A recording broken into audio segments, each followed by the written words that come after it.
But if we're talking about really, really good players who are soon to be no longer really good players simply because they've moved across an ocean, Tim Ream in a blindsided news stories is in serious advanced talk with Charlotte FC per Tom Bogert and The Athletic.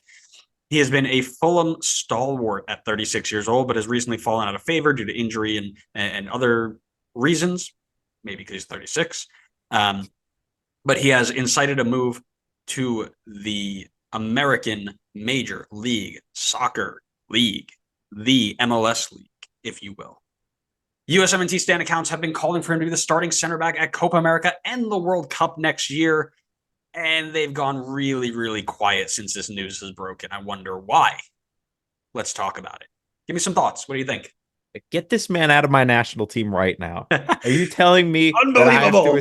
I have to associate the Tim Ream name getting dirtied by having to play in an American city?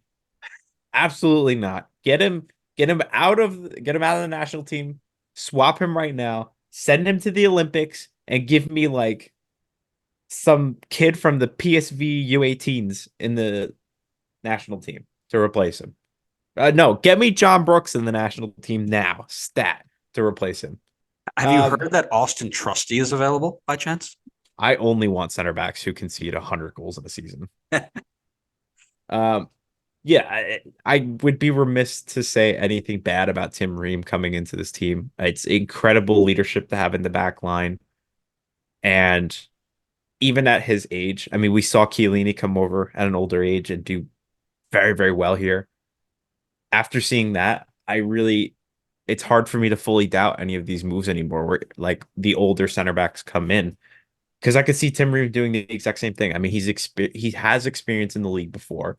Yes, the league has changed a lot since he's been here last time, so there will probably be some kind of a learning curve to that. But I still think that experience will help him, come back over after having been gone for so long. I don't know if you wanted me to also talk about him with the USMNT, or if that's a question down the line, or if you That'll be just wanted that'll me be to down focus. the line. That'll be down the Okay, line. Yeah. So, I'll um, I'll end it there then. yeah, that sounds good. Yeah, I'm interested in this move, right? Charlotte, one of the best defensive teams in the league, coupled with one of the worst attacks in the league. A big open budget, DP spots, the U22s, and they're going for a 36-year-old center back. Yeah. Not saying Tim's done, not saying he's washed or anything, but based on the roster build and the team needs, I'm wondering maybe why. Um, Dean Smith has a focus right now on his system of defense first, worry about the attack later, right? I watched them play against Red Bull, and they really had nothing except counterattacking options going forward, which is fine when you guys got like Patrick Ajiman and Leo Abada up top, but it won't be enough to make them a true cup or shield contender. They don't have that bite about them, right? And they're not really in a win now position where like that experienced 36-year-old center back is the answer, right? It's not like LAFC getting Chiellini and it's like, oh, this is going to take us to the next level because that's the last piece we need. It just doesn't quite come together for me. At first I was excited. I'm like, okay, good. Tim Ream, great defensive team. They're going to be solid, right? But the more I look into it, the more questions I have. Just kind of why now? I think they're not far off from being win now. I do agree with you that the attack probably should be the focus point, considering you only scored 18 goals so far this season in 17 games. Not exactly your best return there. And your 18 goals allowed is very, very good. So me personally, I probably wouldn't want to shake up the defense potentially. But I look at the midfield, and the midfield's pretty aging. I mean, you've got Junior Urso. Not even going to try to pronounce his last name, but Brecht, the Belgian that came in this season. Desjardins. Is that how you say it? Desjardins? Oh, that's way easier to say than it's spelled. Uronen. Jerry Um, Uronen. who? Jerry Uronen. Anyway. Left back. Oh, I That's right. wasn't You don't talking know about you don't him. know ball like I know ball. I get it. I don't watch Charlotte. I will be honest with you. Um, Scott Arfield, Ashley Westwood, Kalina. I mean, Kalina's not old, but he's 31. So there's plenty of guys in this team who are influential and are kind of in win now situations. I would say the attack's really the only situation where they're not win now. They have a pretty young attack, but the attack is part that needs a lot of work. So if you're going to bring in Tim Ream, who's a win now defender, maybe you go for a win now striker. Maybe that's their sign. Maybe they're committing to winning now. Warm up before you did this? Because that was a real big stretch you just did there. Oh yeah, Uh, I'm all about the stretch. yeah. Like I said, I think there were much more pressing issues to address. If I'm being straightforward, right? Like they could have gone and done other things. Now, is it a bad signing? Don't think so. Is it a preparation for maybe Malanda being moved on, even though they've made it very clear he's not for sale? Maybe.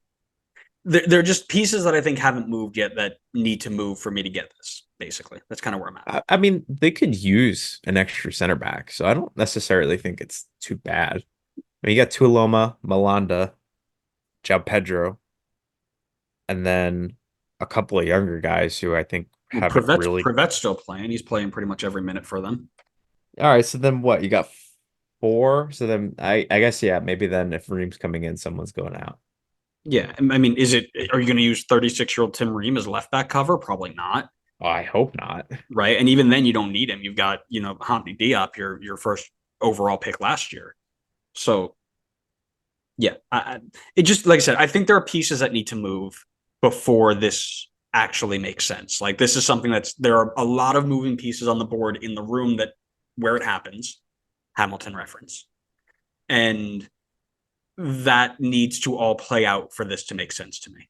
I'm glad they But need to make moves for it to make sense for you. They should think about that ahead of time.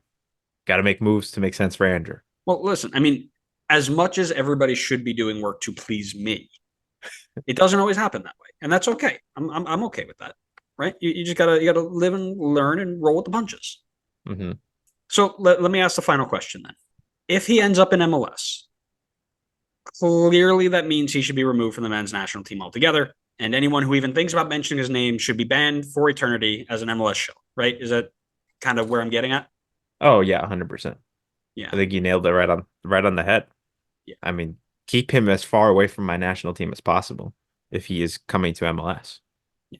No, We have if I'm being like straight up, like I'm so excited to watch the pivot from the USMNT stand accounts who were like literally weeks ago talking about, oh, I don't care that he's 36. He's still in Europe and is better than Miles Robinson. He should be starting at the Copa America. To Tim Ream has no ability whatsoever. He plays in MLS and Greg has an MLS bias. Like pivot on a dime. I can't wait to see it. I think we talked about this leading up to the Colombia game where we're like, oh, there are no MLS players. Who's going to be the fall guy? Tim Reams made like 2, 3. He wasn't great, and everybody's like, oh, Tim Ream washed, like done, can't do it. It's like, I wonder what changed there. they heard the rumors. That's why. I wouldn't be surprised if Tim Ream's time with the national team is kind of dwindling. Like I'd be a bit surprised if we go with 38-year-old Tim Ream in 2026. So it wouldn't be terribly surprising to see this kind of as Tim's like last hurrah, in which case it's going to kind of coincide with his move to MLS. I don't necessarily think if that happens that he's getting booted because he's in MLS. I would think he's moved on because he's 36 and not at the same level that he once was at Fulham. Somebody put it really funny on Twitter. They're like, yeah, the torch for players who should be starting over Miles Robinson just because they're in Europe has been passed from Tim Ream to Cameron Carter Vickers. Oh, Cameron Carter Vickers. He was the That's a good worst one. player on the pitch against Colombia, by the way. We should do another episode on that next week after Oh man. the Brazil game because unbelievable. Let's just put out a bunch of clips of us praising Greg. That'll get a ton of engagement. Yeah, that's the engagement I need. I already got bad engagement from that. I'll show you that later. Here's the interesting part, right? Leading up to Copa America, he would have played 0 total games if he stayed at Fulham. So you're basically going to lead up and say, if you look at him and you said Tim Ream playing at Fulham makes him an instant lock for Copa America, and then in the same time period that he, if this move goes through, because it's still rumored. Um, if he moves over the next couple of weeks, and you say, "Oh, he can't go," you are basically coming out and saying you think that playing in MLS is worse than not playing at all. And I know there are enough people out there that are actually thinking that, which is kind of terrifying. But I have a feeling that Ream isn't going anywhere from this men's national team, at least for the Copa. I think I would agree with you. The World Cup is maybe a stretch for him. It'll all depend on who the next crop of defenders coming up is. Again, Austin Trusty's not out of the picture. Walker Zimmerman's still, in the picture, which, you can argue he should be there or not. He's been hurt for a while. Aaron Long still in the picture. Oh God. I need to get that out of you. But no, and there's the crop of the younger guys too, right? The Jalen Neals who could when he comes back get healthy and play well, and that sort of crew. So you never know, right? And that's the fun of the national team is you just don't know who's going to be in that group, and it's a tough decision to make. It really is. Yeah, I mean, just to add on to your point about coming over and getting the little game time from MLS before the tournament, it's the same thing Gareth Bale did. Came over to LAFC right before the World Cup. Oh man, you really want people to hate you, don't you? I'll clip that. I'll clip that. Um, yeah, it's not a bad thing. So we'll see how it goes. Like I said, I think he knows that he needs game time if he wants to be a part of this and be, I think he knows, especially at 36, 37, that being a bench warmer in Europe doesn't cut it anymore, which is good. And if he's performing at a high level in MLS, good. If he's not, then he doesn't go, right? Matt Miazga isn't a part of it. Just picking a name because he's okay, not great. I'll say good, not okay. I think he's good, even though I don't want to. In his time at Cincy, you mean the guy that was like Defender of the year last year? Yeah. Yeah. He's all right. He's all right. He's all right. But he's not he's on the picture right now because when he was with the national team and then the start of the season, he hasn't been as good as he should be, right? And that's where this whole like, oh, MLS, MLS bias, it's not a thing, right? Like our four MLS players didn't touch the field and we got wiped. We'll save that for another episode because I can go down that tangent in a while. Mhm. That's all I got. You got anything else you want to add? Any other players I didn't see on their way over? Um, Nothing else to add except let's get Lucia Costa on this team. Oh, You clip on the that, Red put Bulls, that I'm, one I'm out there. for it. Yeah, I'd love to get him in there. We need some creative juices like That'd be yesterday. fun. That'd be fun. I don't think he walks into the starting lineup, but I think this guy's got to at least be on the bench. Well, no, he can't get on the bench until he's third division Uzbekistan. He had PSG links. I think that Yeah, the carries links over, are so he's enough. The okay. links are enough.